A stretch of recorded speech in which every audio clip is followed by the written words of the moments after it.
Get ready, boys. I like that he's mixing it up. It's not always Lud's saying, "Now I want to say a couple C words." It's a little different here and there. It's a nice way to keep us on our toes.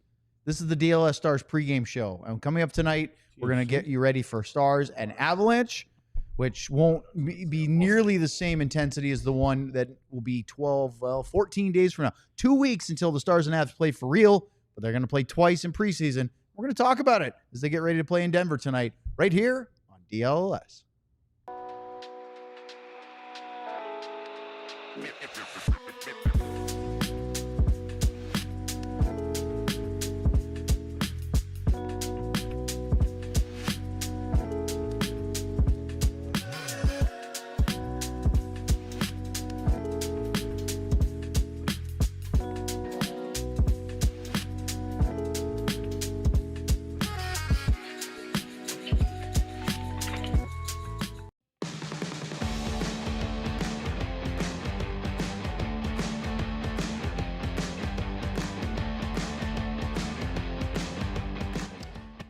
This is the DLLS Stars podcast / pregame show as we get you ready for tonight's game between the Stars and the Colorado Avalanche alongside Craig Ludwig. I'm Sam Nestler.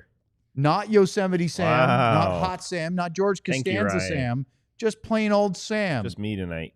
Ryan Vaughters is our producer, of course, and I'm Owen Newkirk, and we're glad to have you here tonight. Before we get into tonight's pregame show, two things. First, Big Brothers, Big Sisters. September is Big Brothers, Big Sisters month here at DLLS, and this week we are encouraging everyone who can to sign up to be a big. Go to bbbs.org/ALLCITY for more information and to sign up to become a big today. And remember we were telling you about these branded Bills hats, and that the other night we had the DLS football script hats for sale. We got a new sale, DLLS Die Hard sale. We just launched our Die Hard sale, and fans now have 2 ways to join. You can get in for just $36 with a limited edition t-shirt, or you can step up and grab a limited branded Bills Die Hard hat. Look at that thing for just $59. That includes your Die Hard membership before they sell out. Either way, you get all the Die Hard perks, premium content, event and merch discounts, the members-only Discord, and more. Don't wait. Join now at alldlls.com/intro. All right, fellas, now that we get to the meat and potatoes of this, I say that, and now we're all going to get hungry. I am hungry. Let's start with... Good. He already had his Cheetos. I think the most interesting thing of today, not interesting, but I got another bag. We got an update this morning from Stars head coach Glenn Gulletson. There was very little information, Sam. You were reporting out at morning skate up in Frisco before they flew to Denver. Unlike a typical morning skate where you maybe get line pairings, you get to talk to some players and get this or that. Maybe they skate for 15 or 20 minutes.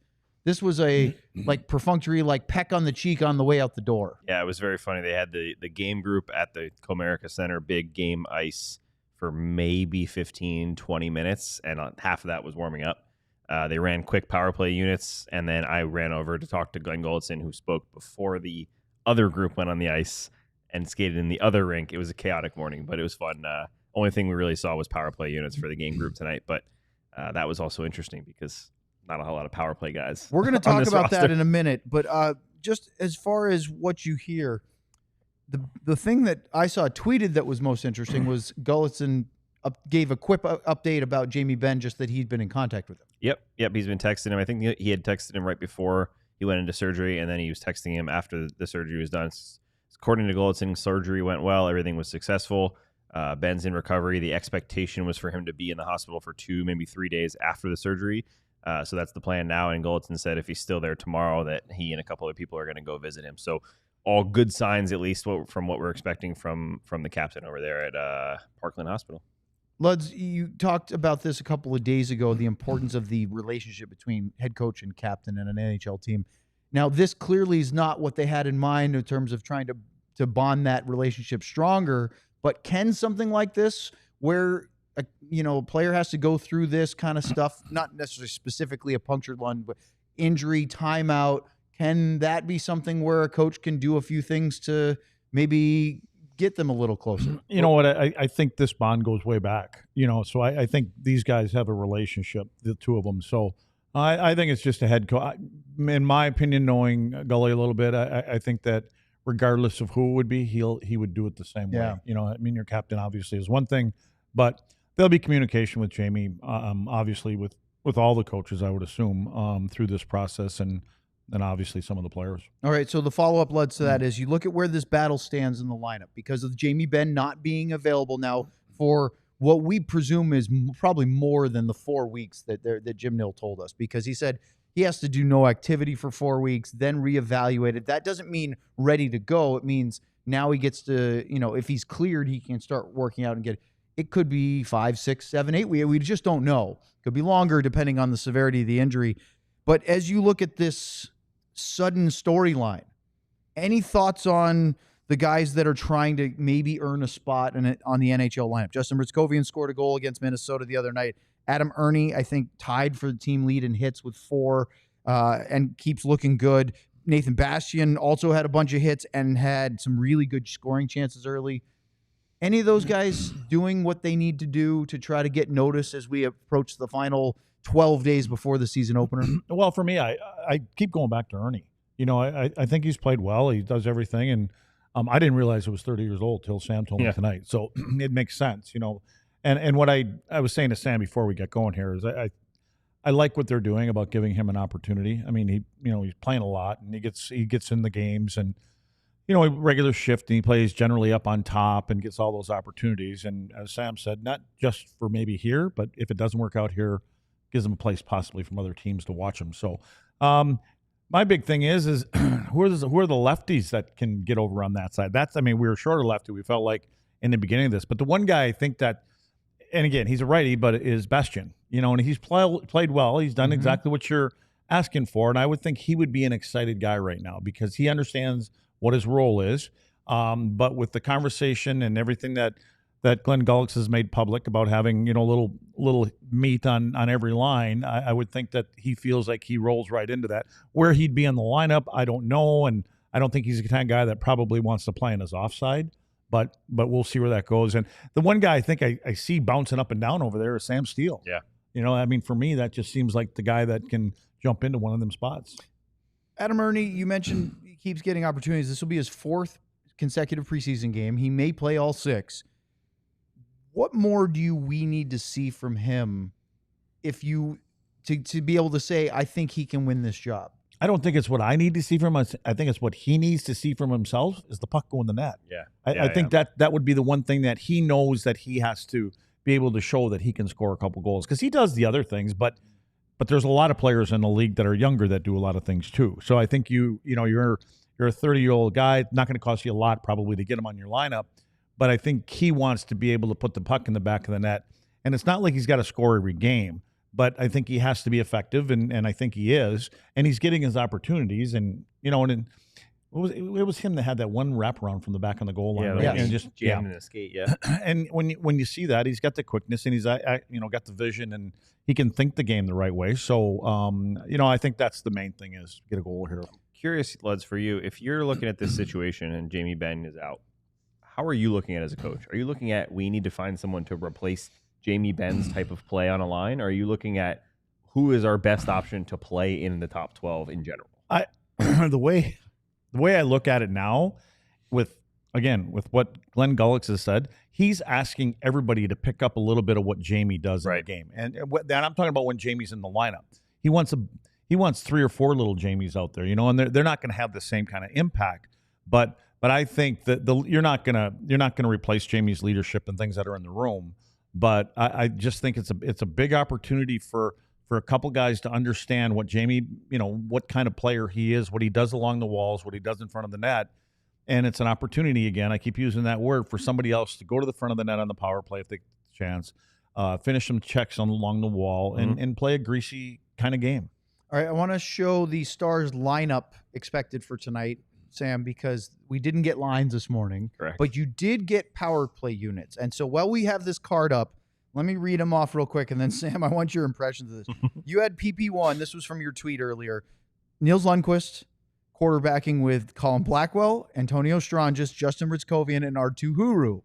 Second power play unit, Trey Taylor and Kyle Capobianco, 2 defensemen with Oscar Beck, Cole Lind, and Arten Martino. Huh? Exactly. Okay, so in a 2-minute power play combined with a couple groups out there, if you're the coaches, you're hoping that they come back after 2 minutes and between the both of them or one of them, you've had 5-6 shots. That's what I think you got to do. Shoot happy. That has to be the community. Like, guys, we're probably not gonna pass this puck in the net. So let's get a few shots. Let's outnumber in front of the net.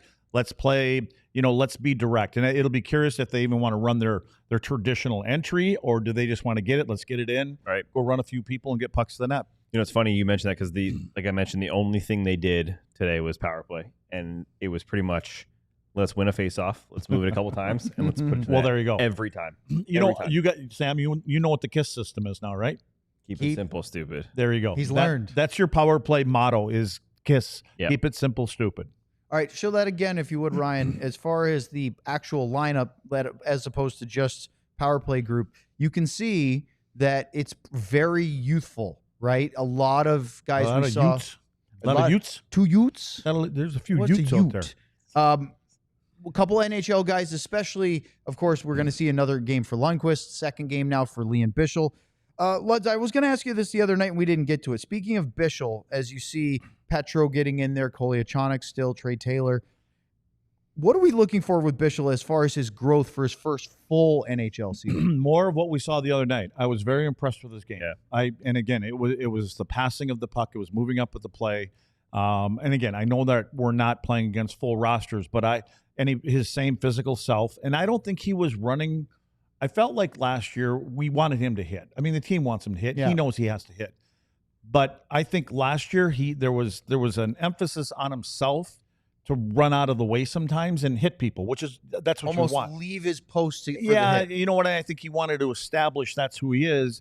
I didn't see that the other night. He hit the people and the situations. He finished his checks, but there was more hockey from him. There was more moving the puck, skating with the puck, making the right passes, getting involved as you're moving up the ice in the right way. So I think, when you see those little kind of things, you got to be very happy with and I say development. It's been one preseason game, but the way that he's approaching this. And if he plays like this throughout the year, he's not going to be in the bottom 6. Yeah. That's my opinion. I don't know who he can knock out, but I can see him working his way up into that top 4 at some point. Sam, the goalies tonight, you were trying to discern anything about that because it looks like I have an answer now. Oh, do you? Yeah. All right, what do you got?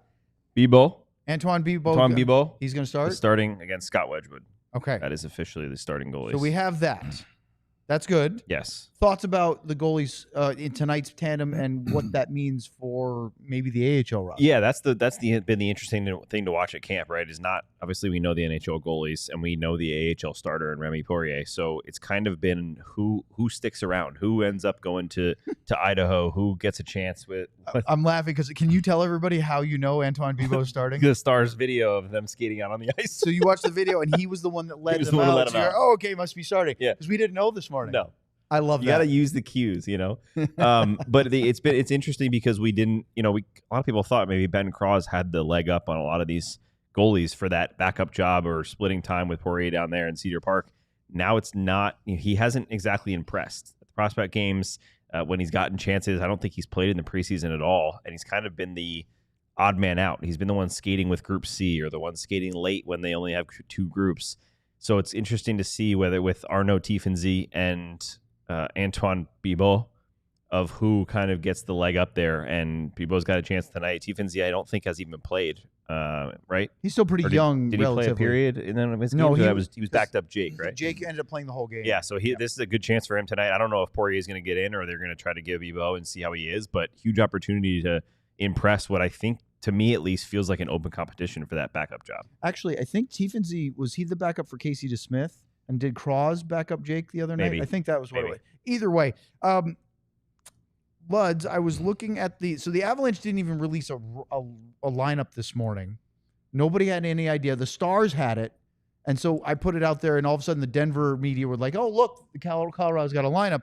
Well, we have lines from DNVR, and our boy Nate McKinnon's going to play tonight. That's what I was going to say. That would be my advice for Bibeau is watch out for number 29. Yeah. Like he shoots them everywhere, and he's got a pretty good shot. So McKinnon, Lehkonen, and Olofsson are going to be the top line. Now that's Freddie Olofsson, who's a former Dallas Star. And then a lot of young guys. Kiviranta's in there. Ross Colton is in there. Parker Kelly, Ivan.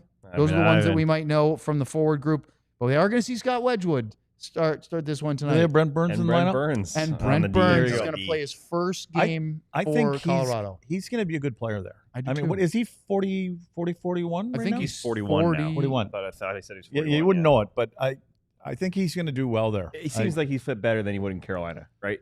No, Sammy's 40. He won't turn 41 until March. Okay. But he will be 41 during this season. And he does not play like a 41-year-old. No. Or a 40-year-old, matter of fact. So that would be interesting. All right, up next, we got a lot more to talk about, including some of the players in this one that you may or may not know anything about. We're going to talk about that. And I've got a question for Luds about Alexander Petrovic. We'll do that after the break here on DLLS. Become a big. Mentorship reshapes futures, strengthens communities, and drives economic progress. Together, we can change the odds and build a better tomorrow. Bigs and littles hang out a few hours a month doing normal, everyday activities like seeing a movie, doing homework, playing games, going out to eat, or just plain old hanging out. Each big and little match is supported by a dedicated match support specialist who is always there to provide resource and support. Enter your zip code on the site to find your local Big Brothers Big Sisters agency in your area and then complete the online inquiry form. Upon completion, a Big Brothers Big Sisters staff member will contact you. Go to bbs.org/ALLCITY for more information to sign up to become a Big today. Thanks, Luds. You're welcome, Sam. I'm going to tell you guys about something in a second, and it's going to be Supporters Club. Is that right? Just a second. Look at that. I'm going to tell you guys about this. Supporters Club. True Mid-season form, Sam. True sicko level stuff. It is for the real ones. If you want to show that you are a true DLLS sicko, join the Supporters Club today. What is the Supporters Club, you may be asking? Well, let me tell you. The Supporters Club is the next level of fandom here at DLLS. You get the exclusive badge, as you're probably seeing in the chat. It stands out. It's really easy to see. You get some exclusive emojis, which, again, I will repeat every time I read this. I can't see them because my vision is bad. I see a cowboy star, it looks like. I think there's a bing bong in there. There is. There's the brow for what? You don't know? No. Who's the brow? NBA. Oh, Mavericks. the basketball guy. With That's good. Anthony Davis. Yes. So I said NBA and you said, oh, basketball guy. That was good. I got NBA basketball. Yeah. Nothing wrong with that. Join the Supporters Club, and you also get exclusive behind-the-scenes videos, which we did film our first one sometime recently. Go check it out. 2 nights ago. It's going to be fantastic, and it's a fun time. All right, let's get back into this. Luds, Nobody does it better than I do it. What do you got? Is there anything Alexander Petrovic needs to do that he hasn't already proven to this coaching staff? What do you answer your own question? What do you think he should do? Other than just keep playing, he's already proven that he can play in the, I wouldn't say the highest, but close to the highest pressure situations of the playoffs, right?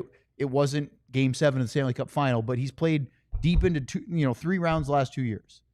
He's shown that he can play even in his 30s, even though I don't even think that's a bad thing. Is there any reason why he's not on this NHL roster in 2 weeks? Not in my opinion. I mean, I think, except for numbers. I mean, again, I think Nils is going to get that first opportunity to play in that number 6. Mm-hmm. And so that's what he's fighting. He's trying to take his spot. Ahead of Kolyachonok, Trey Taylor, yes. Capobianco, yes. those guys? All the above. Right. Yeah.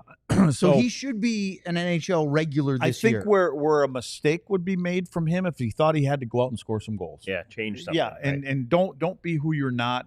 Don't put yourself in a situation where you're taking chances and then some other things happen, because they're going to tell you, we like who you are. You fit the spot that we're looking to fill.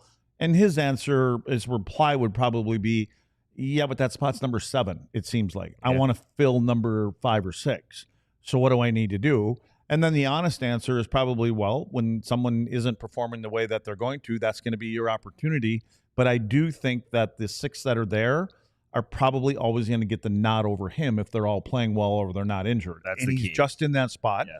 So could he be a kind of guy that if they move, and gives him that opportunity to play someplace? Now, I wouldn't want to do that, because we know that when you get into the playoffs, you're not playing with 6 defensemen during the playoffs. You're playing with 8 or 9 generally is how many you run through. So, but again, I think that I think he's comfortable in this organization. I do don't too. know, but I would also think that he would want to become a regular someplace else if he got an opportunity. It'd be interesting to see how they use it, because I think that he, in the last 2 years, he was not play every third or fourth day kind of player. He played huge minutes, helping nurture younger players in the AHL. And then when he got called up to play, not to sit. Right. Can he do the role that Joel Hanley was so good at, which is sit and then come in and play like you've been playing regularly? That's not an easy skill, even for a guy that would be happy to be on the NHL roster the whole year. It's still a challenge. Yeah, and the interesting thing to me is the guys in front of him. Let's just set it. Those guys in the 6, not all of them are like, we know what we have here. They don't know what Nils Lundkvist is still. So, Right. And they, to be honest, Lyubushkin had his ups and downs. So you have 2 guys in there, and Bischel's only. I think more of a question to Nils than for sure. I mean, way Yeah. above. But I'm just mean in general. If you're Petrovic, it's not like you are the clear 7 and you're only going in there for an injury. Nils has a bad couple games. Hey, maybe he needs a break. Let's say the Nils experiment isn't working, and they're in January. All of a sudden, he might be the one they're looking to move to get. I don't even know if here. they'd wait until January, to be honest. You know what I mean? I think So, yeah, it's not a bad spot for Petrovic right now. How is Petro? And again, I know different time, different era. How is he when it comes to fighting? Like because again, I go back to like the Brendan Smith that was there, and in our opinion, I think. Well, especially Sam. I know Sam became friends with him. I think he got screwed a little bit. Yeah, you know what I mean? Agreed. Yes. And I'm talking about from communication standpoint and knowing where you stand and or not knowing where you stand and things like that. But he was an element there, and he's not a heavyweight, but he added a little bit that Dallas doesn't have. Or they have that in Jamie. But I mean, can Petro if he got an opportunity tonight and he got another opportunity in one more game or something like that, and he had a couple fights, I just think that would go a long way on this team.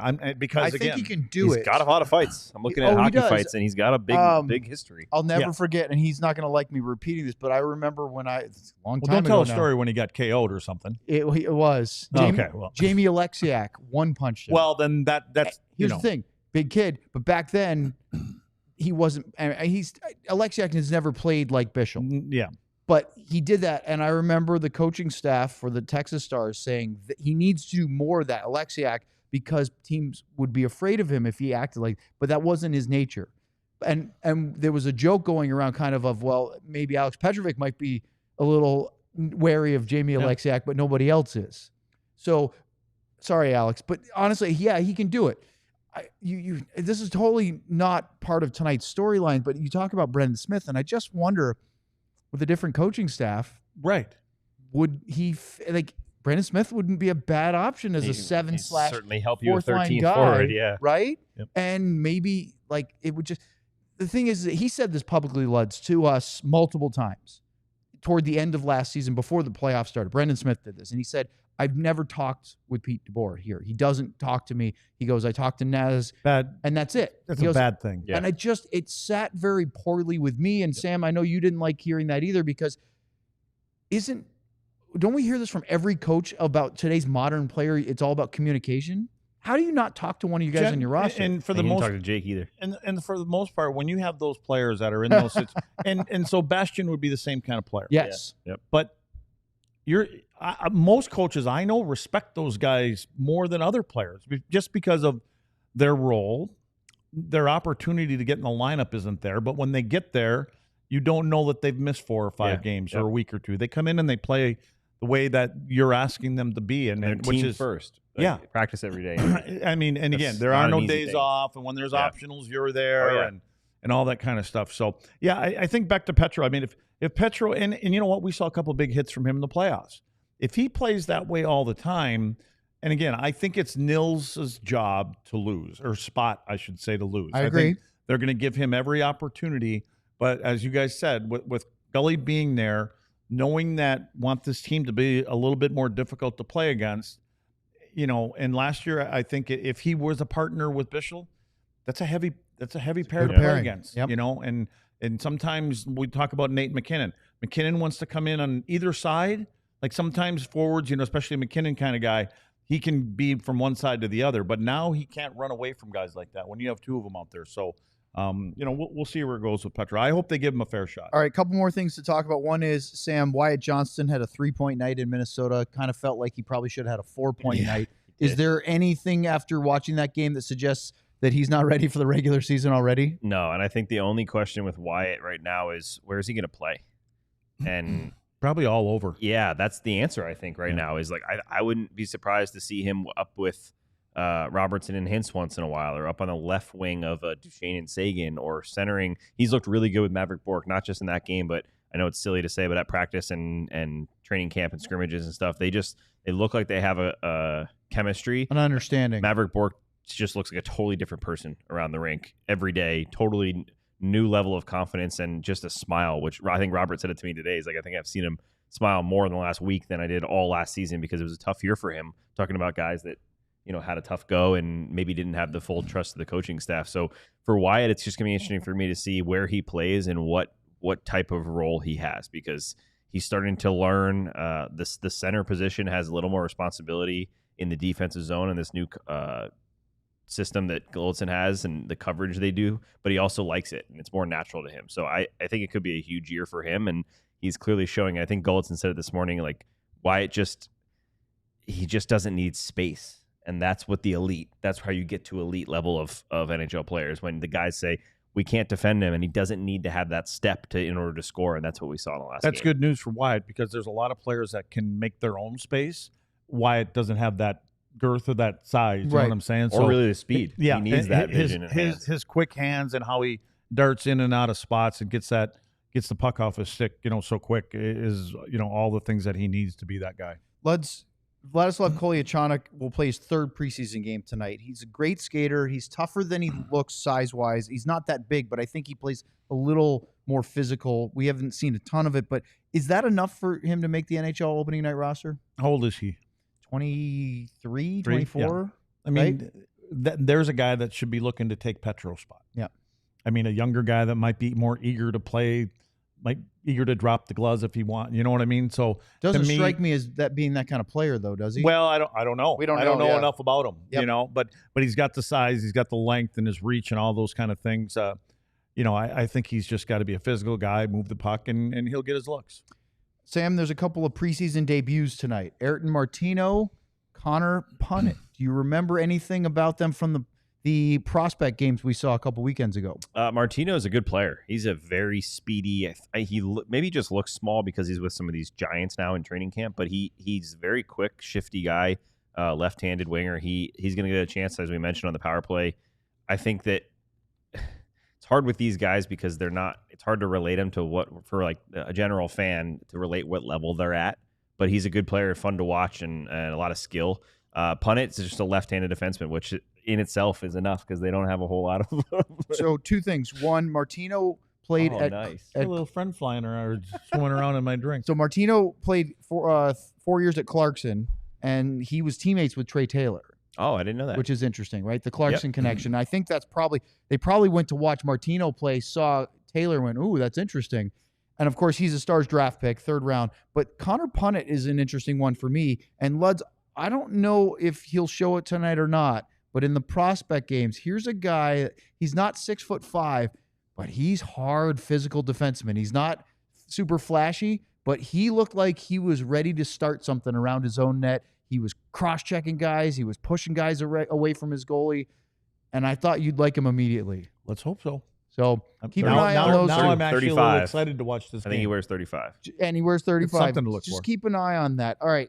This is a conversation starter that we Marty probably Turco's should number. wait. Let's show the Avalanche lineup, if you would, Ryan, because we have the lines. We talked about it, but here's the group. Obviously, Nathan McKinnon stands out, Brent Burns. But look at that, our old buddy, Joel Kiviranta. And I said it was Freddie Olofsson. It's actually Victor Olofsson. They signed him. I was going to say. I'm glad you didn't correct me. I think Freddie might be in Sweden. Did he go back? I think he did. Kept up with him. But there's also plenty of young guys as well. This is not their full strength lineup, but they've got a couple of first liners out there.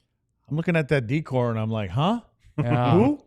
So, I mean, Keaton Middleton was an in and out of the NHL lineup as like the 6'7" last year for them. Young, but big.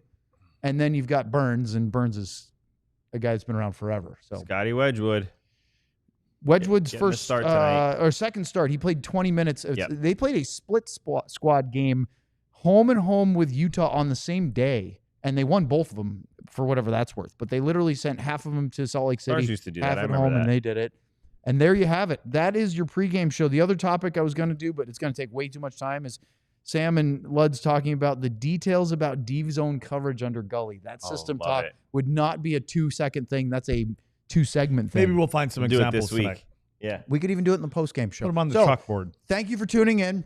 We have a full post-game show coming up right after tonight's preseason game. It's on Victory Plus. Check it out and come see us right here on our YouTube channel after tonight's Stars and We'll Avs be here, game. but sleepier. I believe that they are going to crush these guys tonight. We all silly like the mayor.